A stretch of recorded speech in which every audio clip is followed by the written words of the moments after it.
अस्सलाम वालेकुम एवरीवन, मेरा नाम हारिस है। Again welcome to another episode. और आज मेरे साथ फिर एमी है और हमारे पास एक और कस्टम मोटरसाइकिल है। आज हमने एमी से पूछना है कि ये क्या है, ये क्या बना दिया और सीन क्या। अस्सलाम वालेकुम, क्या हाल है एमी, कैसे हैं आप? जी अल्हम्दुलिल्लाह, वालेकुम अस्सलाम, बिल्कुल ठीक, आप? ज़बरदस्त, बेहतरीन अल्हम्दुलिल्लाह। एमी भाई, क्या सीन है इसका, ये कौन सा बाइक है और माशाल्लाह हारिस भाई ये क्या है, सेम सवाल है।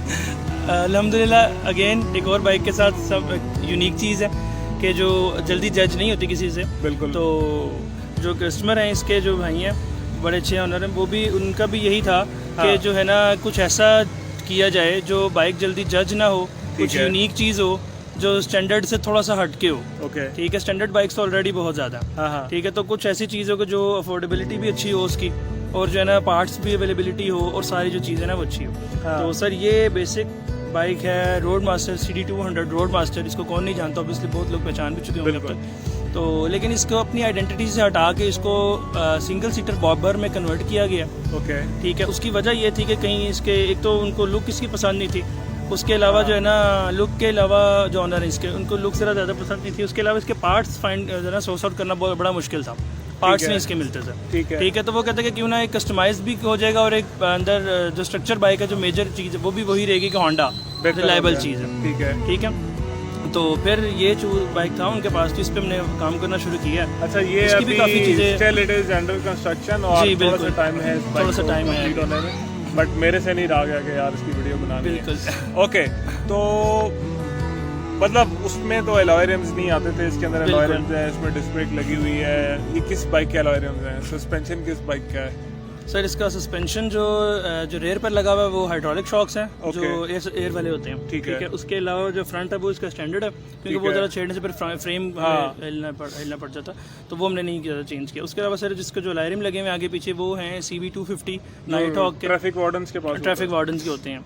ठीक है, वो लगे हुए हैं। उसके अलावा इसमें डिस्क ब्रेक इंस्टॉल की गई है। ठीक है, फॉर बेटर ब्रेकिंग ऑब्वियसली। ठीक है, तो उसके बाद बस इसमें कुछ अल्ट्रेशन हुई थी काफ़ी, क्योंकि बाइक वो काफ़ी नया मॉडल है इसके हिसाब से। रोड में से काफ़ी पुराना है, कुछ अल्ट्रेशन और कुछ फैब्रिकेशन हुई थी, लेकिन लग गया अल्हम्दुलिल्लाह। भी इस वक्त वर्किंग है ब्रेक भी, और रेयर पर भी इसी तरह हमारे स्प्रॉकेट लगाने के लिए कुछ चेंजिंग हुए थे। ठीक है, तो ये सारा सिनेरियो है। उसके बाद इसके जो साइलेंसर हैं वो भी हैंडमेड हैं, कस्टम बिल्ट हैं। जो बुलेट के जो है ना सबसे ज़्यादा मशहूर चीज़ है जी, बुलेट के एग्जॉस्ट हैं ये। ठीक है, ज़बरदस्त। ठीक है, ये भी डुअल साइड आप दिखाइएगा अपनी वीडियो में। अच्छा, ये हैंड फैब्रिकेटेड है क्या सीन? ये सर हैंड फैब्रिकेटेड है, ये स्टील से बने हुए हैं, स्टील शीट से। ठीक है, ये भी हैंड फैब्रिकेटेड है। उसके अलावा जो इसका इंजन है ये कन्वर्टेड है टू CDI, क्योंकि आपको पता पॉइंट बेस्ड ओल्ड टेक्नोलॉजी के साथ आपको चेंज करना पड़ जाना चाहिए, करता रहना चाहिए चेंज ना। तो ये CDI बेस्ड है। उसके अलावा सर इसमें ये इसका जो इंजन है ये टोटल स्टॉक कंडीशन में है। स्टॉक है, बस थोड़ा सा क्रोम वर्क वगैरह जो इसका बफ हुआ वो हुआ है। उसके अलावा जो इसकी सीट है वो बॉबर लगाई गई है, सिंगल सीटर है, ताकि ज़रा कंफर्टेबल भी है सीट ही काफ़ी। उसके अलावा पीछे से जो एक्स्ट्रा फ्रेम था, क्योंकि उनको सीट ही एक चाहिए थी, तो हमने फ्रेम को बचाते हुए कि कल को अगर इन फ्यूचर वो रिस्टोर भी करते हैं बाइक तो इजीली हो जाएगा, और साथ सिंगल सीटर भी हमने कर दिया। उसके अलावा ये फ्रंट मड गार्ड है, वो भी सर हैंड फैब्रिकेटेड है। जो रेयर मड गार्ड है वो भी हैंड फैब्रिकेटेड है। इसका फ्रेम जो है वो भी, इसमें भी जो काम किया वो भी फैब्रिकेशन ही है, सारी फैब्रिकेशन करनी पड़ेगी।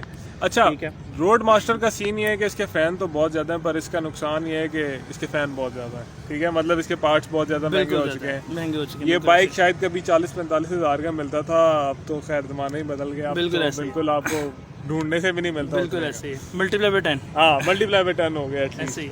अच्छा, अब इसके काम जब आप कराने जाते हैं, जब आप कोई पार्ट लेने जाते हो या आपका कस्टमाइजेशन का काम है, तो जब आप कोई पार्ट खरीदोगे, मैंने रोड मास्टर पे लगाना है, तो मतलब उसका एक प्राइस का एक फ़र्क आता है। प्राइस टैग सर बिल्कुल ऐसे ही कि यूज़ जो लोग बैठे हुए ना वो इंतज़ार कर रहे थे कोई तो आएगा, कि कोई जब आ गया ना बस उसी से उन्होंने सब कुछ ले लेना, वो हिसाब है।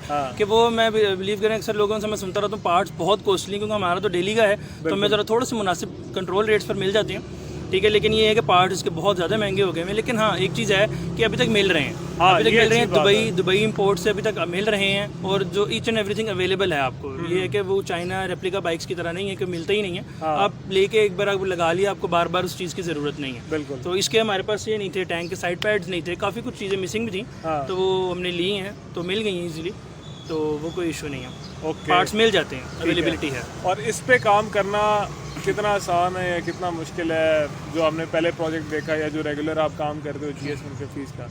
इंटरेस्टिंग भी कौन सा है और मुश्किल भी कौन सा है?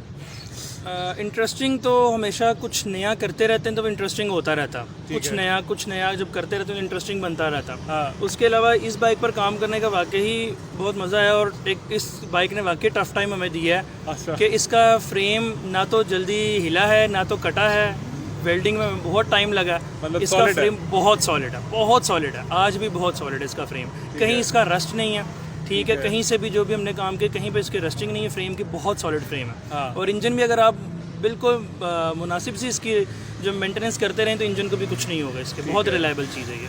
ज़बरदस्त हो गया। और ओवरऑल अभी तक जो बाइक बना है उसकी कॉस्ट की अगर हम बात कर लें क्या है और उसकी कॉस्टिंग जी हारिस भाई, उसकी कॉस्टिंग ज़रा कुछ जो है ना डिवाइड हो जाएगी कुछ पार्ट्स में। उसकी वजह ये कि पहले एग्जॉस्ट बने थे इसके, फिर रिम लगे हैं बाद में, फिर उसके बाद फैब्रिकेशन वगैरह हुई है, तो अराउंड ये जो इसकी करीबन टोटल कॉस्टिंग जो आपके सामने जो अभी आपको नज़र आ रही है ना, वो अराउंड 150 to 170 तक इसकी जो है ना कॉस्टिंग चली गई थी। उसमें इसके टायर्स थे इंक्लूड, इसके रिम इंक्लूड थे, एग्जॉस्ट थे, मतलब जो सारा कुछ आपको नज़र आ रहा है तकरीबन ये 170 150 ये पुराने रेट्स हैं ऑब्वियसली, क्योंकि अब जिस तरह वो हो रहे हैं तो अब आगे और अगर आप इसमें बाइक की प्राइस भी डाल लो तो बाइक की प्राइस का हारिस भाई ऐसे आइडिया नहीं, क्योंकि वो कस्टमर का था ऑलरेडी, तो वो उसमें वो उनकी क्या प्राइस टैग था वो तो मुझे नहीं पता, लेकिन अभी अराउंड आपको अच्छा साफ बाइक जो है ना 2 लाख के अराउंड मिलता है, इससे कम तो नहीं मिलता।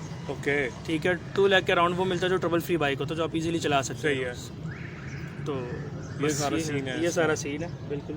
उसके अलावा लाइट आप देख सकते हैं, इसको हमने जब दोबारा इसको रीबिल्ड बाइक को करना शुरू किया तो इसमें आप जो चीज़ें जो इसमें यूज़ की गई हैं वो ज़रा मॉडर्न टेक्नोलॉजी की यूज़ की गई हैं, मॉडर्न चीज़ें, ताकि ये बाइक आज के हिसाब से सड़क पे चलता हुआ आज का ही बाइक लगे, आउटडेटेड चीज़ें लगे, क्योंकि रोड मास्टर के फैंस तो ज़रूर हैं लेकिन वे बहुत थोड़े रह गए, बहुत लिमिटेड लोग रह गए। जो एक नॉर्मल पर्सन है उसको नहीं पता रोड मास्टर क्या है या होंडा ये जो क्या चीज़ है, उसके जहन में यही कि भाई बहुत पुराना बाइक है, इसको तो पार्ट्स नहीं मिलते होंगे। फ्यूल कंजम्पशन बिल्कुल इसकी वो भी बहुत अच्छी है, फ्यूल कंजम्पशन भी इसकी बहुत अच्छी है, अराउंड 35 अराउंड करता है इजीली, क्योंकि सिंगल कार्बोरेटर होता है, डुअल सिलेंडर इंजन है, सिंगल कार्बोरेटर बेस, तो फ्यूल एवरेज इसकी काफ़ी अच्छी होती है। लेकिन ये है कि ये आज के हिसाब से चलाने के लिए बहुत आउटडेटेड हो गया, इस वजह से इसको कन्वर्जन करनी पड़ी, मजबूरी थी कि जो ना बॉबर में हमने कन्वर्ट किया सारे विद लेटेस्ट पार्ट्स। इसीलिए आप लोगों ने इसको CDI में भी कन्वर्ट किया? CDI में भी ट्रबल फ्री काम है बिल्कुल। हाँ, ताकि बार बार वो पॉइंट आपको एडजस्ट ना करना पड़े। बिल्कुल ऐसे ही सर, ये 3 महीने बाद भी बाइक अपनी किक पर, पहली या दूसरी किक पर स्टार्ट हो गया 3 महीने के लॉन्ग पार्किंग के बाद। ज़बरदस्त। और इसमें इसकी कंप्लीशन में तकरीबन कितना टाइम लगेगा और मजीद? इसकी कंप्लीशन में भी कुछ फिनिशिंग की कुछ चीज़ें रह गई हैं, ऑलमोस्ट 1 वीक लग जाएगा। ठीक है, तकरीबन 1 वीक लग जाएगा इसकी कंप्लीशन में, छोटी छोटी चीज़ें पर उनकी फिनिशिंग ही करनी है। होपफुली इसके बाद हम इस बाइक की फिर एक और वीडियो देखेंगे जो कि इसकी कंप्लीशन की होगी। तो thank you very much Amy, and once again Amy की सारी कॉन्टैक्ट डिटेल्स आपको डिस्क्रिप्शन बॉक्स के अंदर मिल जाएंगी।